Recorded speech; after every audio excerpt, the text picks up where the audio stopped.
وكل مجاهد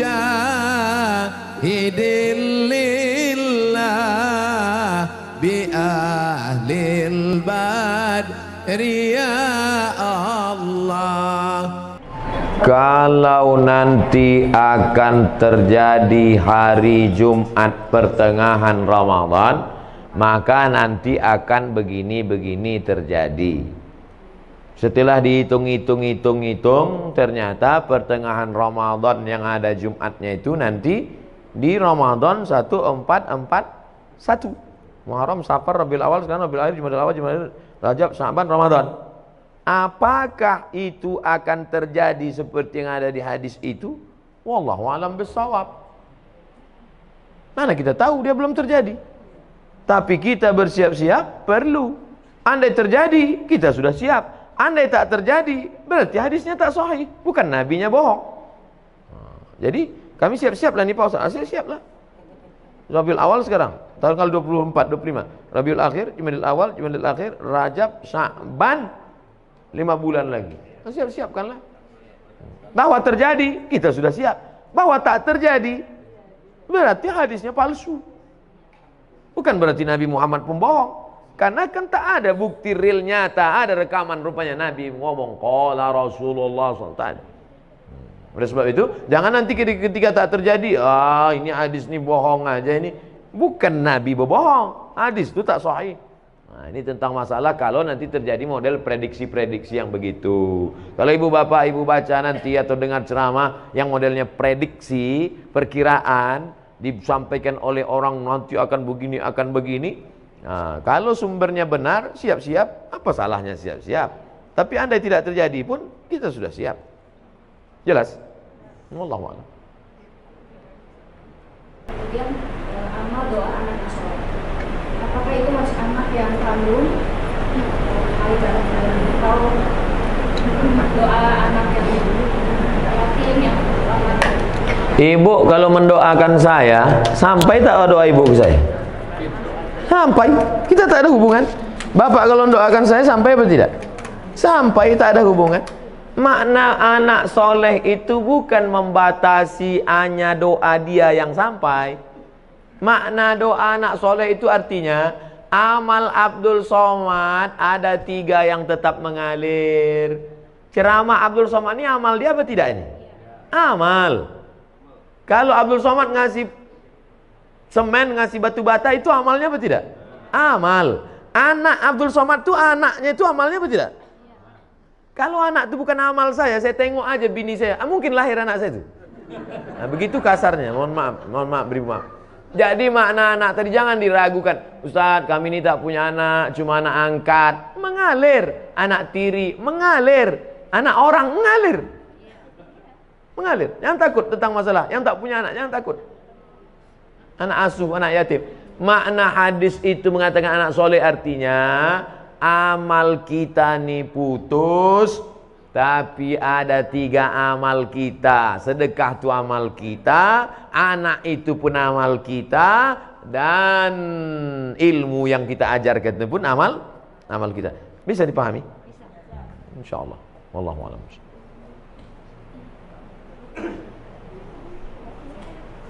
Assalamualaikum warahmatullahi wabarakatuh. Waalaikumsalam.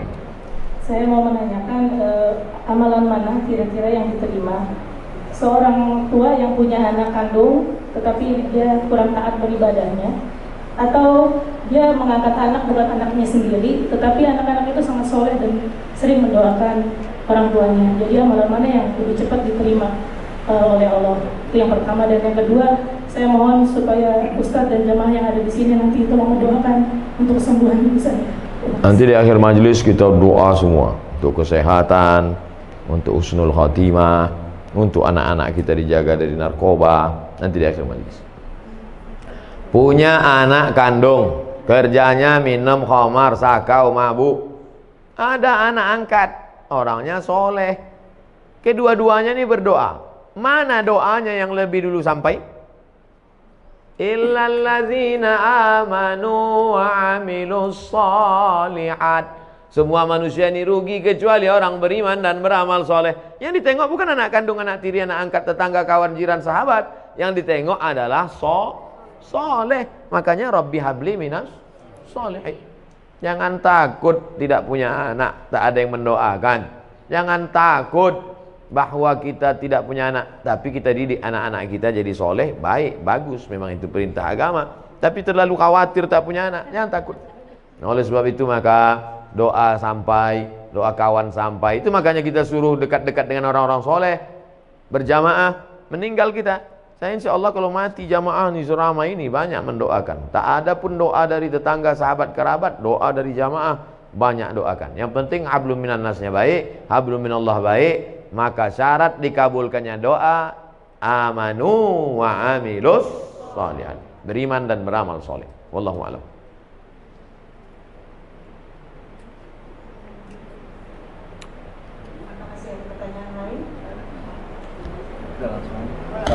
Assalamualaikum Pak Ustaz. Waalaikumsalam.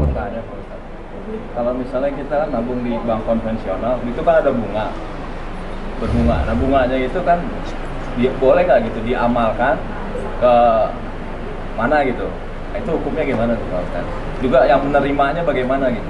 Bapak Ibu yang ada tabungan di bank konvensional besok, waalaikumsalam warahmatullahi wabarakatuh. Bapak Ibu yang ada tabungan di bank konvensional, kalau betul Bapak Ibu mendengar pengajian saya ini, besok pagi alihkan ke bank syariah. Siap? Saya ulang sekali lagi. Bapak Ibu yang di bank konvensional, besok pagi alihkan ke bank syariah. Siap? Nah, ya anda mati. Siap. Saya gaji ditransfer ke BRI Syariah. Walaupun BRI Syariah menolak saya ceramah, tak apa-apa. Tetap di mana saya, tabunglah ke BRI Syariah. Saya di BRI Syariah. Anda tabunglah ke BRI Syariah. Walaupun BRI Syariah menolak saya ceramah. Tak apa-apa. Saya tahu kalian takut ngundang kan? Tak apa-apa. BNI Syariah, Ustaz Somad, kami buatkan Ustaz kartu, menabunglah ke BNI Syariah. Walaupun BNI Syariah tak berani juga ngundang, tak apa-apa. BSM, Bank Syariah Mandiri, kasih saya kartu, pakai kartu. Datang dia ke kampus tempat saya, nih kami buatkan Ustaz kartu Bank Syariah Mandiri. 3, BRI Syariah, Bank Syariah Mandiri, BNI Syariah. Bang Muamalat belum datang lagi. Alihkan ke bank syariah, karena kalau bukan kita yang menghidupkan perekonomian syariah ini siapa lagi? Di Malaysia saya diundang ke bank rakyat. Saya tengok bank rakyat, wah, ini konvensional ini. Sampai hati orang ini ngundang saya, neraka jahanam ini. Pas sampai di situ, belum saya tanya, direkturnya udah ngomong, Ustaz Somad, ini bank konvensional katanya. Dalam hati saya, hancur dunia persilatan. Tapi sudah berubah jadi Islamic Bank. 5.000 pegawainya. Berubah dari konvensional, berhasil 100% murni jadi Islamic Bank, bank syariah. Pergi ke Kuala Lumpur, hebat. Maka besok, 2 yang menyebabkan sulit merubah bank konvensional jadi syariah. Pertama, political will, politik. Yang kedua, iklan ke masyarakat kurang. Saya di mana-mana terus saya sampaikan. Oke, sekarang kita cerita tentang Bapak punya tabungan di masa lalu dan sekarang bunganya ada. Mau dikemanakan bunganya ini? Bolehkah bunga yang punya Bapak 100 juta ini, kita taruhlah 100 juta ini sekarang ada bunganya, bukan tabungannya, bunganya. Kemana bunga ini? Kata Syekh Yusuf Al-Qardawi, nama kitabnya Fatawa Mu'asirah, sudah dicetak oleh Gema Insani Press Jakarta. Judulnya Fatwa-Fatwa Kontemporer Yusuf Qardawi. Diserahkan ke lembaga yang dinikmati orang banyak, masalih ammah. Masjid, panti jompo, panti yatim, sekolah Islamic boarding school, serahkan. Bapak yang ada tabungan-tabung di konvensional, duit hasilnya itu riba, jangan kasih ke anak, jangan kasih makan ke rumah, serahkan ke lembaga yang dinikmati orang banyak. Ini jangan Ustaz Somad ini ceramah gini, nanti ujung-ujungnya kemana Pak Ustaz? Ke saya. Saya sampai sekarang tak pernah kepentingan pribadi saya serahkan ke lembaga-lembaga yang banyak dinikmati orang banyak. Wallahu a'lam. Ustaz, Assalamualaikum warahmatullahi wabarakatuh. Waalaikumsalam. Ustaz, masalah bank syariah yang saya tahu ya, di Indonesia bank syariah itu patokannya masih Bank Indonesia, masih konvensional. Karena saya pernah punya pengalaman pribadi di kantor mau nutupin kredit yang lebih cepat itu tetap kena denda, Ustaz. Nah ini jadi seperti apa ya, Ustaz? Seluruh bank di Indonesia menginduk kepada BI. Tidak ada yang di luar BI. Tidak sama macam di Saudi Arabia atau Dubai Islamic Bank, atau di Mesir Faisal Islamic Bank, cabang dari Faisal Islamic Bank Saudi Arabia sendiri. Semuanya tetap menginduk ke BI. Yang menetapkan suku bunga BI. Makanya selalu saya katakan ini proses menuju pure syariah. Dan siapa yang menolong menuju prosesnya ini? Kita. Sekarang pertumbuhan Islamic Bank, bank syariah di Indonesia baru 7%. Yang 93 konvensional. Padahal umat muslim terbesar di dunia Indonesia. Menunjukkan kita Islam ritual oke, Islam haji umroh mantap. Tapi kalau sudah menyebut ekonomi, maka kita support menuju syariah. Bahwa Abdul Somad mati nanti belum juga terwujud, paling tidak kita pernah berkontribusi menuju. Jadi kalau bapak menabung bank syariah, bapak barulah dia kuat. Setelah kuat, barulah dia bisa independen, murni sendiri. Makanya pemerintah mengeluarkan aturan, bank konvensional boleh membuka divisi syariah selama 16 tahun. Setelah 16 tahun kalau dia berhasil, maka dia berdiri sendiri, nanti akan memecah diri, memisahkan diri dia berdiri sendiri. Tapi tetap menginduk. Nanti tetap sampai pada puncaknya. Sekarang beberapa bank daerah Nusa Tenggara Barat, BPD-nya, Bank Pembangunan Daerah, sudah jadi bank syariah. Aceh jadi bank Aceh. Riau insya Allah tak lama lagi. Sumatera Barat Bank Nagari, itu akan jadi bank syariah. Setelah nanti ini banyak bank syariah ini bergabung besar, mungkin bukan zaman kita, zaman anak kita, zaman cucu kita, barulah maka kita. Tapi kita nanti ikut ditanya Allah Ta'ala, apa kontribusimu menegakkan bank syariah Indonesia? Aku ikut berkontribusi karena meletakkan uangku di bank syariah. Jadi kalau dikatakan mana itu yang pure murni original syariah, belum, menuju syariah. Mudah-mudahan kita termasuk orang yang ikut berkontribusi dan mensupport program ini. Amin ya rabbal alamin.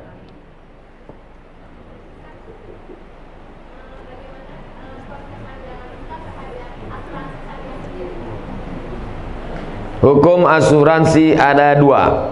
Yang pertama mengatakan asuransi itu haram. Kenapa asuransi itu haram? Karena di dalamnya ada gharar, gambling, judi. 10 juta, 10 juta, 10 juta, 10 juta, 10 juta, 10 juta. Batuk dapat 100. Tak pernah, flu pun tak pernah. Tak dapat, bertahun-tahun tak dapat. 10 juta, 10 juta, 10 juta, 10 juta kumpul. Nabrak tiang listrik. Langsung dapat. Ini tak pernah, akhirnya marah dia karena udah bertahun-tahun tidak, tabrakannya dapat. Maka karena ada unsur gambling, gharar, judi di dalamnya, haram. Kata fatwa yang pertama. Datang fatwa yang kedua, mengatakan boleh. Kenapa boleh? Karena di dalamnya ada unsur ta'awun, wa ta'awanu 'alal birri wat taqwa, wa la ta'awanu 'alal ismi wal 'udwan. Jadi fatwa ulama tentang asuransi ini dua. Yang satu mengatakan haram, yang satu mengatakan boleh. Saya sampaikan dua-duanya dalam satu majelis. Kapan muncul masalah? Ketika dalam satu majelis saya sampaikan satu. Nah itulah yang ada video Pak Profesor Dr. Ma'ruf Amin mengharamkan BPJS, tiba-tiba membolehkan. Dua-dua itu fatwa ulama. Cuman bedanya waktu belum jadi wapres disampaikannya satu. Setelah disampaikannya dua. Lalu kata orang, wah ini fatwanya kok berubah? Tidak, fatwa itu dua-dua ada. Buka dalam kitab Fatwa Mu'asirah, fatwa-fatwa kontemporer Syekh Ali Jum'ah Mufti Mesir. Tolong jangan upload sepotong-sepotong. Bahwa memang ada dua fatwa. Jadi kalau ada di antara bapak ibu yang memilih asuransi, perbuatannya itu betul atau tak betul? Betul, dia pilih fatwa kedua. Kalau ada di antara Bapak Ibu, aku sampai mati tak mau asuransi. Perbuatannya itu betul apa tak betul? Betul juga, karena dia pilih fatwa yang pertama. Kok bisa ulama ini buat dua pendapat? Karena Nabi tidak ada menyebut dulu asuransi. Asuransi itu muncul belakangan dan ulama berijtihad. Rambut sama hitam isinya macam-macam. Ijtihadnya begini, ijtihadnya begini. Ustaz sendiri, saya tidak pakai asuransi kendaraan sampai sekarang. Terus Ustaz selamat terus, bolak-balik tabrakan. Mana berat yang listrik, sedang nyetir ditabrak orang dari belakang. Bahwa dia datang, musibah namanya. Oleh sebab itu maka amalkan sesuai keyakinan. Jadi kalau ada orang mengatakan, ngapain kau pakai asuransi? Sholat rajin, pengajian rajin, pakai asuransi. Fatwa kedua, bray. Wallahu a'lam.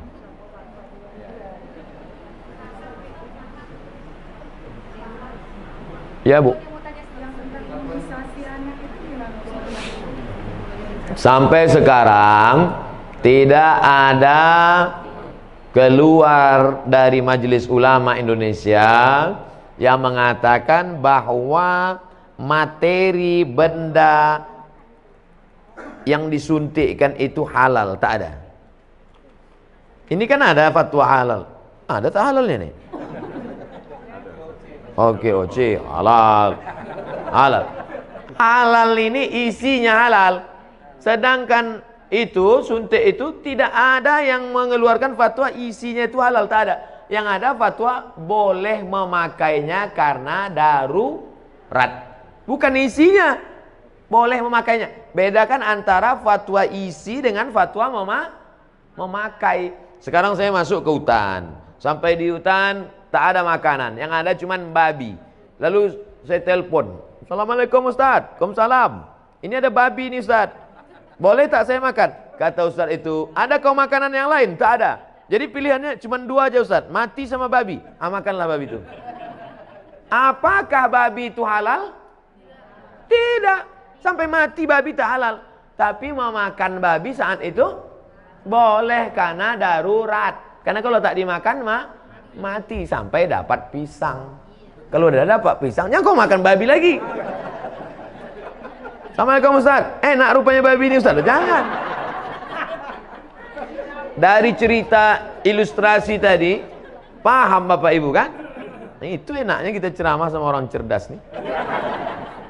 Fatwa tentang materinya halal itu tak ada, tapi memakainya karena nanti akan ada penyakit ini, akan ada ini, akan timbul ini, akan ini datang ini, akan mati, akan cacat. Maka kata ulama, daripada nanti anakmu sakit, aku pakai aja lah tak apa-apa. Sementara nanti dapat mungkin akan maju teknologi ini, nanti ada umat Islam yang bisa membuat materi yang halal.